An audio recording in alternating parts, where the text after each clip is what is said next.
Hey guys, Katie here and welcome back to my channel. Today I'm going to be talking about a second seed haul because when can we ever get enough seeds? Some more David Austin roses that was actually my husband's influence, and we're going to be planting out some poppies into the garden today. If you are joining us for the first time, I am a home gardener in Zone 5B in the Chicagoland area, and I make videos to document the transformation of my landscape into a garden oasis. And we are starting kind of from scratch this year as we're changing up some things and adding a lot of border gardens. So be sure to subscribe if you're interested in finding out more about that. So recently I went to a garden club meeting. If you guys are interested in joining, you can look in your area for local garden clubs. I highly recommend them. There are so many people with so many resources and plant exchanges and all of that. So highly recommend a garden club. But we had a speaker and it was a local girl, and she came to speak about all the unique things that we can grow in our area that we might not think of. She is a small business owner. She owns her own farm stand on her property. The farm stand is called the Pharmacy Farm Stand. She was super awesome, but she shared with us some of the things that she likes to grow, and she picks a lot of her seeds from Baker Creek seeds. So some of the things that she had encouraged me to go out and buy, because I had already bought my seeds at that point, but who can get enough, was these loofah seeds. And I know I've seen a couple other people on YouTube grow these. These are those loofah gourds. And then you can dry them out and turn them into sponges. And that's exactly what I want to do. These are a lot more eco-friendly, better for the earth. You can use them as put them in bath soaps or body scrubs or even dishcloths. But this is an old-fashioned type. They're usually about 2 feet long. They are edible if you'd like to eat them, but we are not going to. We are going to use them for their sponges. And this is a trellising type of vine. So I'm really excited to grow loofah this year. The next one that she highly recommended and said was super delicious was the French breakfast radish. So this is a pre-1885 French heirloom, mild, spicy flavor. She said it was so delicious and good. And I love radishes. I'm the only one in my family who does, but I love putting them on tacos or on salads. So this is gonna be a really great addition. And it's the first time I'm gonna grow radishes. The next seed that she had recommended, and she said this was the most delicious bean that she has ever tasted. I love this variety because it's kind of whimsical and fun for the kids as well. And I love to add a splash of just magic into the garden. This is the dragon's tongue bean. It's a bush bean, so it doesn't require any staking. And she said this was by far the most delicious she's ever tasted. And when you fry them up or cook them up, I believe they just turn the green, the purple disappears. So this is a Dutch heirloom bean. The kids are gonna love this. So I'm excited to plant these. Another variety that I purchased, this was not at her recommendation. After searching around on the website and looking for more ways to kind of add magic into the garden, I came across this Sapporo giant cabbage. Now, this is a unique Japanese variety from the 1800s. It averages about 17 to 37 pounds. Prefers obviously cool weather like most cabbages, but my intention on growing this is really more as an ornamental. I'm sure it's delicious. It has natural sweetness and stays tender into an immense size. So I might even venture out and eat these, but main purpose is more of ornamental. I'm looking to add some striking plants into the landscape, and I know this is just an annual, but how cool would that be to have a giant cabbage in your border garden? We're gonna have to fill in a lot of stuff into the border gardens this year, and so this could be a good placeholder until next year, until I can add more shrubs or hardy perennials. I'll keep you guys posted on how this grows. It would be so cool to see a giant cabbage. It just adds to that whole like kind of magical whimsy, like giant cabbages, dragon's tongue beans, very like Jack and the Beanstalk-esque. So another variety that I had purchased is this blue Hubbard squash. This is also more of a, not ornamental, but it's gonna be used as a trap crop plant.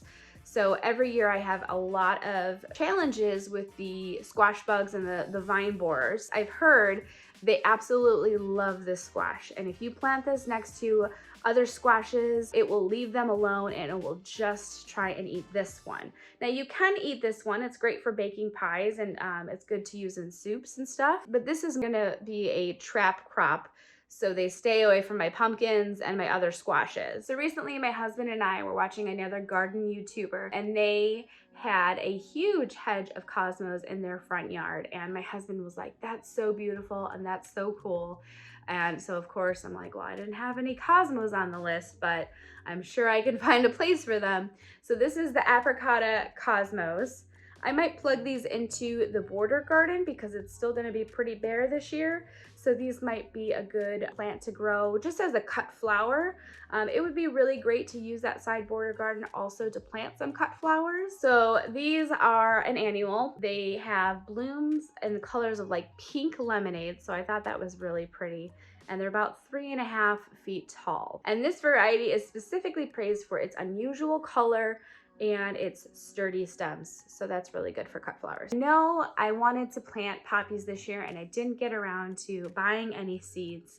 And when I started seeing other gardeners start planting them out, of course I had to go out and get some of my own. So we're gonna be planting poppies actually today. And I got these seeds from Baker Creek. The first one is the Amazing Gray Poppy, with its elegant petals of silky Earl Grey lavender. So this is gonna look great in the front garden. I do plan on letting a lot of it go to seed so I can harvest the seeds myself and plant more out in the garden. They don't have a lot in this packet itself. So we'll definitely be harvesting these poppy pods. The next poppy variety is the Hungarian blue breadseed. This edible breadseed poppy produces dazzling purple petals, and the pods themselves, in addition to the flowers, if you do grow it to pods, those also make a really great statement piece in a bouquet for flower arranging. These two are what we're going to be planting out today. So I don't know if you guys caught my video about my Costco visit and purchasing that Yardistry greenhouse, but I also showed in that video some of the other things that were coming out at Costco. But I also posted some of their bulbs, some of the tulips that were coming out, and a lot of their garden furniture. So I did go ahead and make some purchases in that area as well. I didn't share with you on that video, but I wanted to share with you now. One of the things that I got were these upright elephant ears. There's two of them, two of them in this container. So they had a lot of different options for elephant ears. They even had the regular size, and there was like 9 of them for $15. And this was only 2 for $15, but I really wanted the upright variety. I think they're just a little bit more unique than what I already have. And I'm considering growing these in some pots to put on my deck. So this will look really nice for that. So 2 upright elephant ears. I also got these Aloha elephant ears. These are a little bit more unique just with their color. They're a little bit darker, almost got some blue tones in there. So I thought those would also look really gorgeous in the garden and possibly in a potted plant as well. I'm thinking of starting these early indoors. I have a bunch of terracotta plants that I'm currently storing in my basement, need some planting. So I could potentially start these early indoors, and that way by the time the weather is super nice outside, they're gonna be already flourishing. Now they had a lot of cannas there, but they were mostly red, and not that I have anything against red flowers because red is beautiful. It just doesn't fit my color scheme and my design ideas. So I had to search all the way in the back to find these orange cannas. And these are gonna look really, really great because I have a couple of apricot roses in my garden, and I'm probably gonna plant these also in a big pot, like a big planter pot, in a big planter pot on the deck as well. But they gave, this came with 6. So I don't know if, you can see the picture on the back. Those are really pretty. Even the foliage is pretty. So those are gonna look really great in the garden as well. I might even plant these with like the upright elephant ears, depending on what I'm feeling at the time of planting. Now I also got one of these Majesty Pomes. These were $35 from Costco, and it is huge, you guys. Let me show you. Look at that size. It's huge. That was my husband's doing.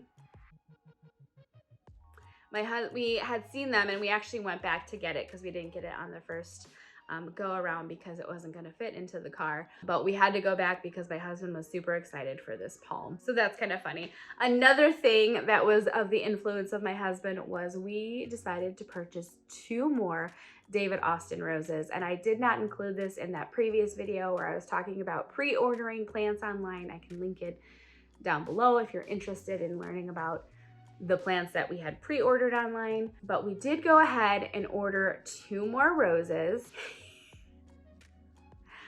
I didn't even order them, he ordered them, and these were gonna be his roses, which is kind of funny because I think he's just as hooked on David Austin roses as I am.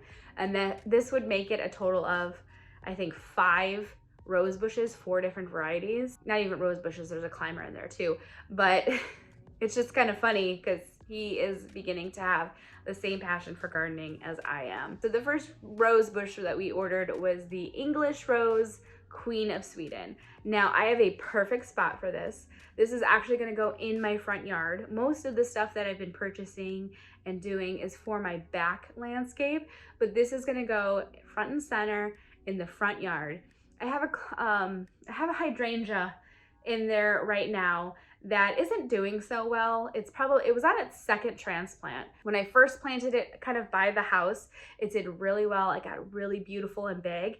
And then I transplanted it and did not like that. And so originally I thought maybe I just put it in a spot that it didn't like. So I tried to transplant it again. And since that first move, it's never really bloomed. And it's looking kind of sad, or at least last year it was looking kind of sad. So I think it's come to the end of its time, and I'm gonna plug the Queen of Sweden in that spot. Now the Queen of Sweden gets between 3 to 5 feet tall. Spot gets a lot of morning sun and then a lot of filtered sun in the afternoon. So I think that it's gonna be a perfect spot for it. We're also gonna be able to see it from our front living room because it's going to be planted right in front of that window. So I think it's going to be a perfect spot for it. So the next variety that he had purchased was the Eustacia Vi, I think, if I can remember correctly. He picked them out. Obviously I had to approve, but it was another pink shrub rose, about 4 feet tall, 3 feet wide. Those were his picks. Those are going to be his roses. I'm really excited to just get more David Austin roses because, I mean, who doesn't love them? So now we're gonna go outside and we're gonna put some of these poppies into the ground. Okay, so we are outside. So the thing about poppies is they're really easy to plant, but we do need to clear away some of this ground. We're gonna clear away basically where we want to plant them.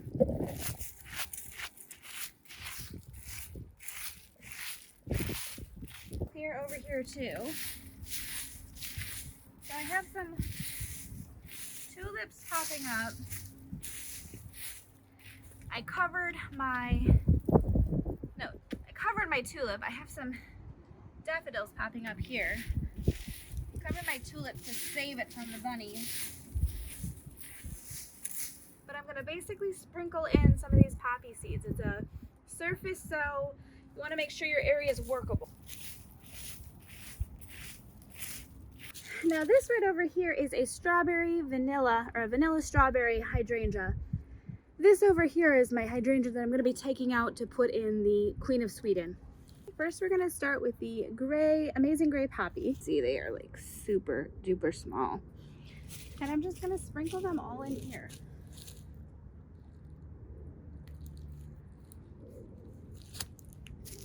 That's all you really do.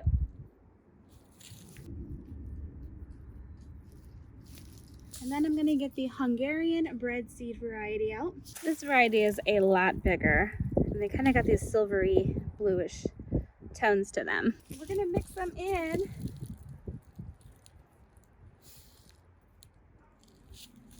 Oops.